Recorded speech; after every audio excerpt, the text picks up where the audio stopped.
A special treat for Passover, chocolate-covered matzah. What we need is some egg matzah, some chocolate chips, and a measuring cup. We use half a cup of chocolate chips, wax paper for spreading the chocolate, and we use a spatula and a knife. They're helpful for that. And in the end, paper towel. So let's proceed. We take half a cup of chocolate chips and put in the microwave for about 30 to 45 seconds to melt it. It won't be completely smooth when you're finished with the microwave. You'll need to take your knife and mix it up a bit to smooth it out.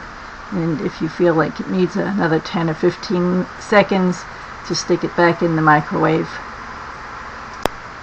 In the end, it'll be a nice smooth consistency, ready for pouring and spreading. So here we go. Put about half of it on the wax paper. The other half we'll reserve for the top covering.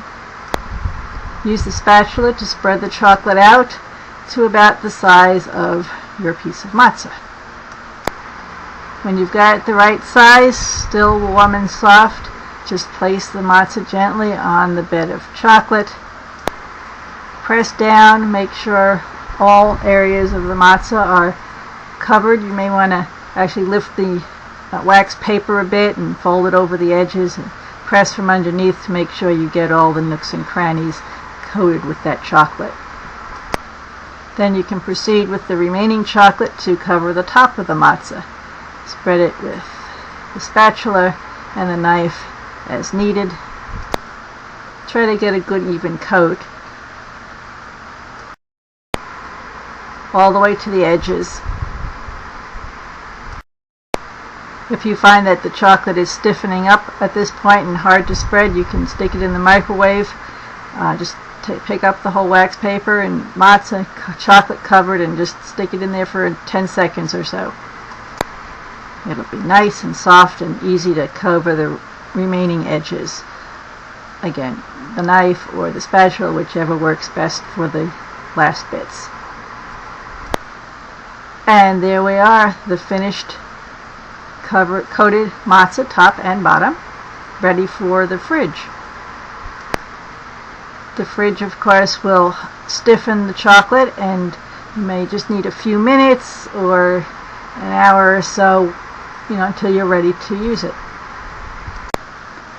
It just sits in there, stiffening up. Once it's all hard, take your paper towel and put it on the top of the matzah, and then you're going to flip it over.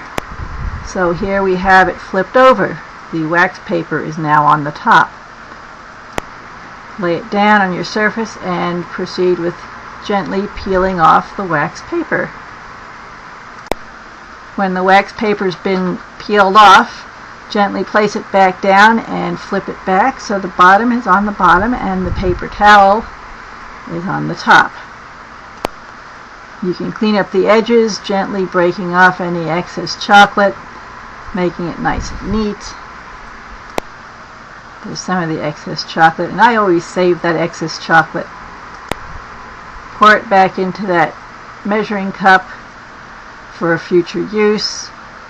And I find it easy to clean the measuring cup if I just put that cup in the fridge to harden up, and then pick the pieces of chocolate off, put it in a little tupper, and save it for the next time. And none of that chocolate goes to waste. Finally, break it in half. Half is a good-sized serving. Nice glass of milk, and there you've got it. Your milk and chocolate matzah as a bedtime snack during Passover.